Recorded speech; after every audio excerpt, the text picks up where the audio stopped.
everybody out there in YouTube land, brothers and sisters. I think we're going to start this video off properly. So, hats off, heads down. Our Father, who art in heaven, hallowed be thy name. Thy kingdom come, thy will be done, in earth as it is in heaven. Give us this day our daily bread, and forgive us our debts as we forget our debtors. Forgive us our trespasses, that was we forgive those who trespass against us. Lead us not into temptation, but deliver us from evil. For thine is the kingdom, and the power, and the glory forever. Amen. So, we need to start these sessions out a little properly, instead of just, hey, this is who I am, and this is what we're going to do. We're going to give all of the glory where it goes, because without him, we have nothing. Let me put my hat back on, because my head's a little crazy. So, a couple talking points I wanted to go over. One of the main reasons I wanted to start this video with that prayer, and I'm going to try to remember to start every one of my videos with that prayer. I'm not saying I'm going to remember, I'm going to try. I don't have it memorized. Close. But there were a few words in that prayer that specifically I want to talk about, and it's really funny that I just caught 1 or 2 seconds to the Big Sib saying something on his video about the word in. I don't know if that's a synchronicity or not, because I had planned on talking about it. I just rolled through a couple things just, to check in on some stuff and whatever, but the word in is what I want to talk about today as well. Thy will be done in earth as it is in heaven. Okay, so there were giants in the earth in those days and also after. Well, that word in needs to be taken literally. Water above, water below, dome, in. Okay, we're in the earth. And by the way, folks, earth just means the dirt.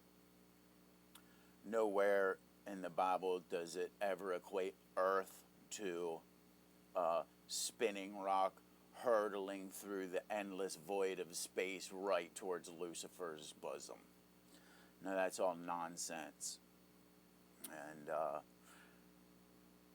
it's leading me into the next thing that I wanted to talk about when I said there were giants in the earth in those days. Well, there's a lot of Bigfoot sightings. They're becoming more and more prevalent and more reported, and I have to put my 2 cents into it. I can't say I'm a knower. I believe it's a very good possibility that they exist, and I also believe that they're quite possibly Nephilim. Maybe some of the ones that are more benign are watered down Nephilim. So many generations removed. I don't know, and I'd be a fool to say I did, but I'll say this. A lot, if not all, of the Native Americans have oral traditions dealing with these creatures. They've been known to steal children, steal women, wage war.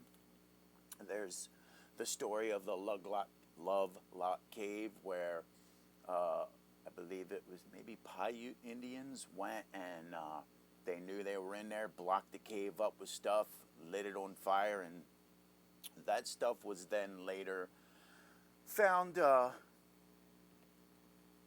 have some provenance, maybe, actually be true about it. And there's also a lot of,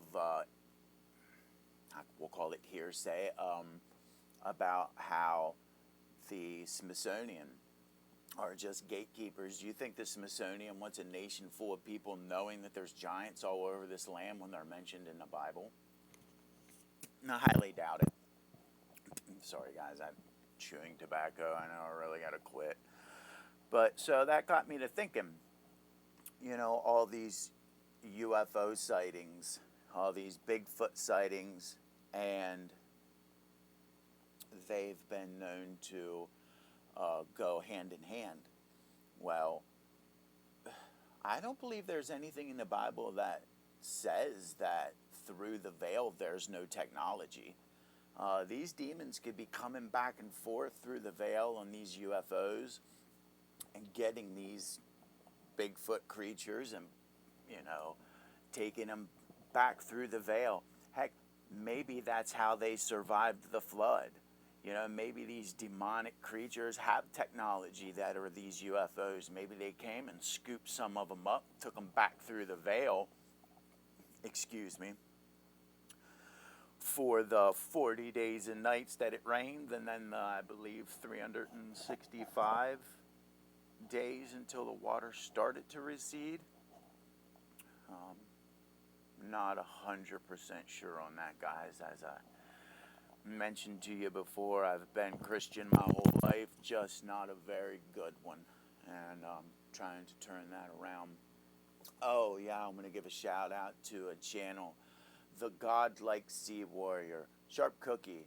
I don't even believe that guy is as old as I am, but he is certainly steeped in the Word, and thank you, brother, for any direction and correction that you may have given me, and I'll never be offended. I'm just here to learn and walk that narrow path. But again, so UFOs. Okay, it's burgeoning, meaning it's becoming more and more and more and more prevalent. More people are seeing them. They're putting all this stuff in the sky. Is it so they can do some kind of Independence Day alien ship coming down through the cloud, blah, blah, blah? I don't know. All I know is it's not good. And it just got me to thinking, I wonder if Roswell, they put out that it was a UFO, then they retracted it and said it was a weather balloon. Listen, they didn't think that they were aliens from another planet. They probably knew already that was demonic. And like I said earlier, who's to say that these demonic forces that occupy the other side of the veil, who's to say they don't have technology? But wasn't it Ezekiel, wheel within a wheel within a wheel, maybe? But a lot of the older religious paintings will have a circular shaped disc up in the cloud, or a little thing with a person in it. Technology is nothing new. There's nothing under the sun. And how do we know that just 1,000 years ago, or scratch that, how do we know just 200 or 300 years ago Christ didn't walk this earth? We don't know. The timeline's askew. The King James Reformation of the Bible and all that stuff, all the books being withheld, books that are canon, books that are like Enoch and other books that were taken out of the Bible but are directly quoted in other biblical books, and other books in the Bible, I should say. Anything else I wanted to say? No, I think that's about it. Oh, yeah, orbs. Orbs connected with Bigfoot. A lot of people are saying they're seeing orbs. Maybe they are demonic. And these Bigfoots, since they are Nephilim, maybe they don't have the spark of life blew into them like we have.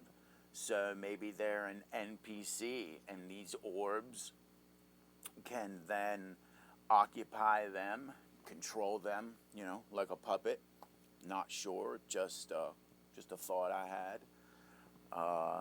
Yeah. I think that's about all I had for today. I just wanted to put a video out today.